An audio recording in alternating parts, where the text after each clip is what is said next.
Hi, so these are two carbureted intake manifolds for Ford's 1.6 CVH. One of these is a 1.6, one of these is a 1.9. This top one is the 1.6, this bottom one is the 1.9. If you could notice a difference, it's hard to tell at first, but if you can spot it, it's quite substantial. It's mostly the port sizes. You can see that the coolant port on the 1.9 is a lot bigger than the coolant port on the 1.6.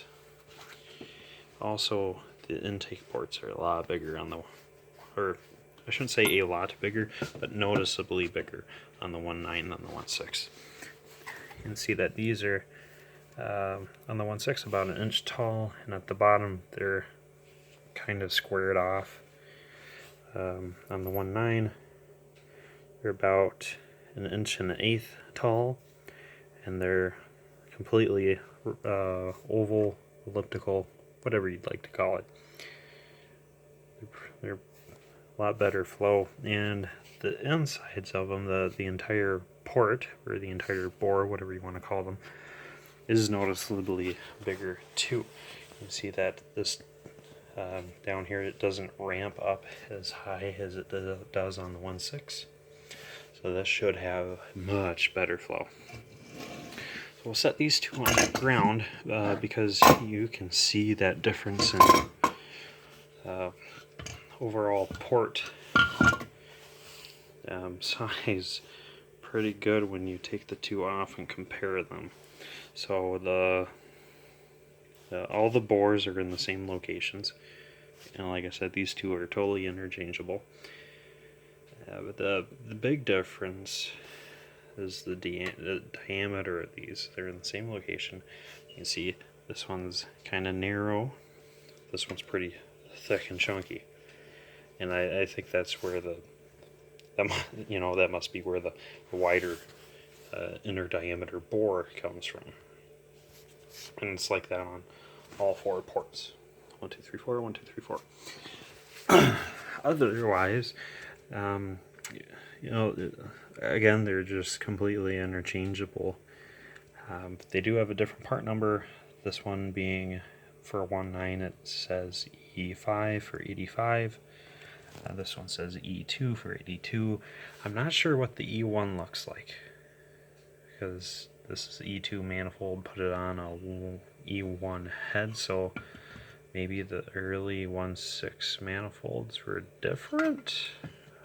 Maybe they were 1.3 manifolds instead. The plot thickens. But anyways, these are totally the same. The carbs fit on there just fine. This is the carb insulator washer plate, something like that. For the 1.9, you can tell because it's got this funnel on the bottom. The 1.6 has the normal plate without it, if you can picture that. The extended tab goes towards the back, so you can put this right over the 1.9 without issue. These ports or ports, bores, whatever you want to call them, are a little bit bigger than the funnel that you can stick inside of them. On the 1.6, they fit, but it is a snug fit. You have to finesse it down in there, and it takes a little prying and a little patience to pull it back out. But if you have a Dremel tool and you have the manifold off the head, you could grind this out a little bit more so that it's like this. Then you could fit this if you want to. I'm not totally sure what the benefit or disadvantage is to this versus the normal flat plate. But in theory, you should be able to use this to change your fuel air charge flow from either your primary or secondary, depending on which way you put this in. But again, I haven't played around with it much, because you put it in like with it at the rear, and it kind of directs most of the I believe this is the primary. It directs most of the primary charge to the rear, keeping off the fronts, which could probably starve your engine of fuel and air. But maybe I'm wrong. It says here up, so this side up, and then vehicle front this way. So it says that this is actually how it's supposed to go on, but I reckon that might be better, that might be worse. I don't know.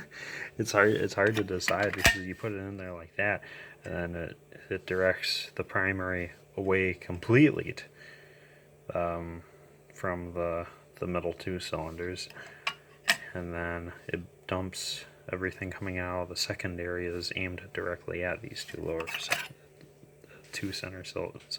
So I'm not sure if this pipe faced the other way on the same end of this guy, it would be really nice, because then it would kind of be like that. You'd have the angle portion directing the fuel charge away from that back EGR port, because any charge that goes in there is all theoretically useless.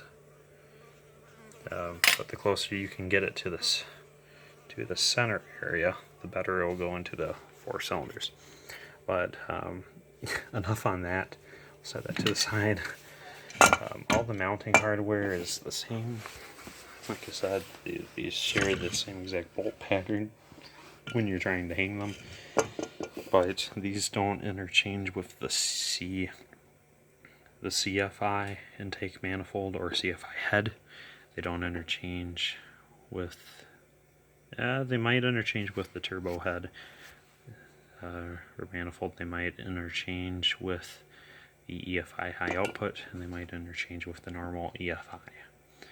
Everything, otherwise the only option left is carb versus carb, and here you go, there's both. But the throttle linkage is mounted in the same exact place on both of them, casted together there. It's just fine. They put the main vacuum hub for the manifold. The manifold vacuum hub is in the more or less same location. Just one has pipes pointed a different direction than the other one. But the 1.6 has 2, with a total of 4 nipples, 4 bungs, whatever you call it. This one just has the one with 3. So if you need all 4, then you might need to change this out for maybe drill tap a new hole, or maybe tee off of here. Or if you got a 1.6 and you want to get rid of one, you could change the big one for the double. I don't know. Anyhow, whatever these mount to, they're in the same location. Neither of my cars had anything on these. I can't recall what they're for. I'm pretty sure one of my EXPs has something mounted on there.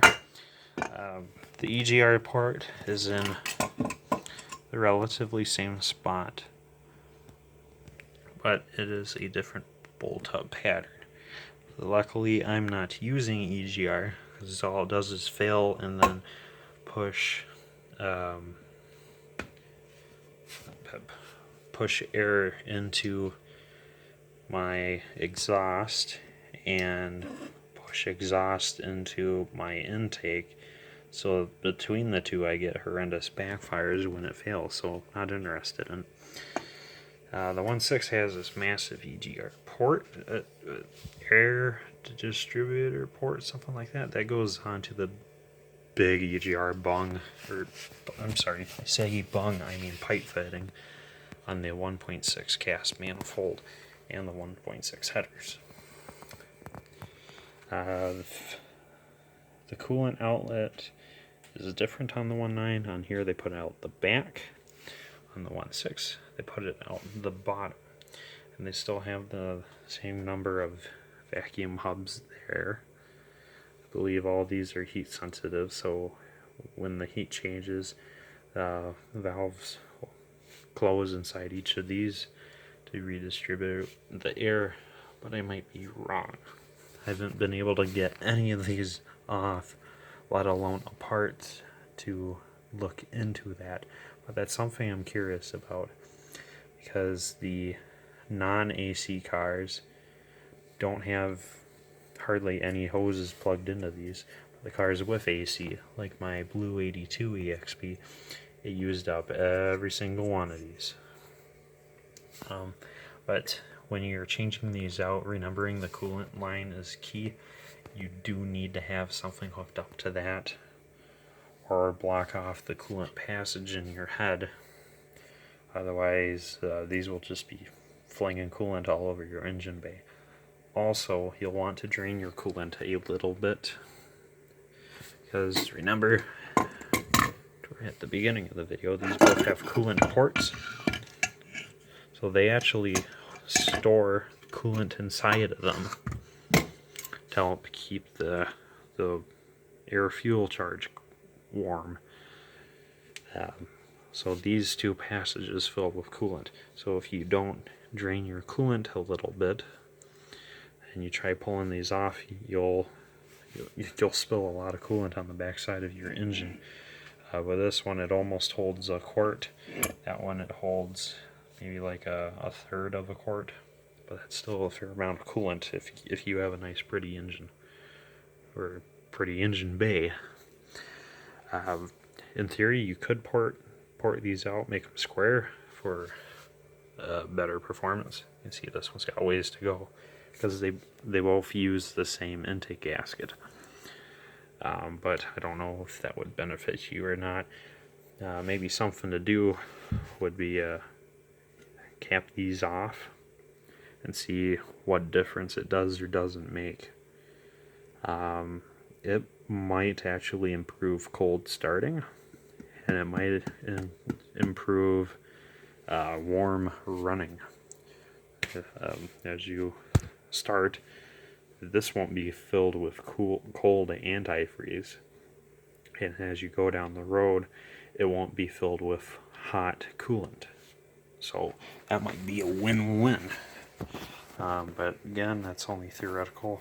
It might not work that way, or I might just be totally wrong because I haven't tried it. I'm no professor. I work on cars, small engines, motorcycles, stuff of that nature. But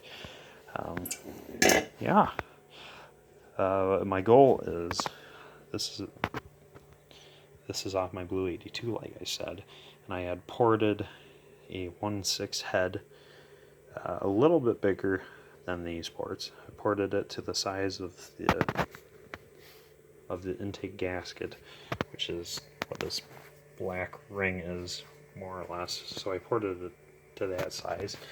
So you can tell that there'd be a massive difference between what I ported and what my intake is ported for, versus say a port like this, where I've penciled in my port line.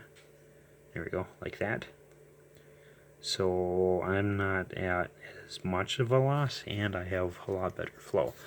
But being that I have better flow on the front end, and especially since I'm switching to headers and a very free flowing exhaust, I will probably need to play around with carburetor jets, and that will be for a different video. So I'm not sure if I need to use, because maybe my current carburetor will work. Maybe I need to switch to the high output carburetor jets. Maybe I just need to switch out to a 1.9 carburetor or 1.9 jets. I'm not sure. We'll find that out when we get running. But that will be fun, and that will be really interesting. I'm super excited to play around with that. But until then, just keep on keeping on, guys. See you later.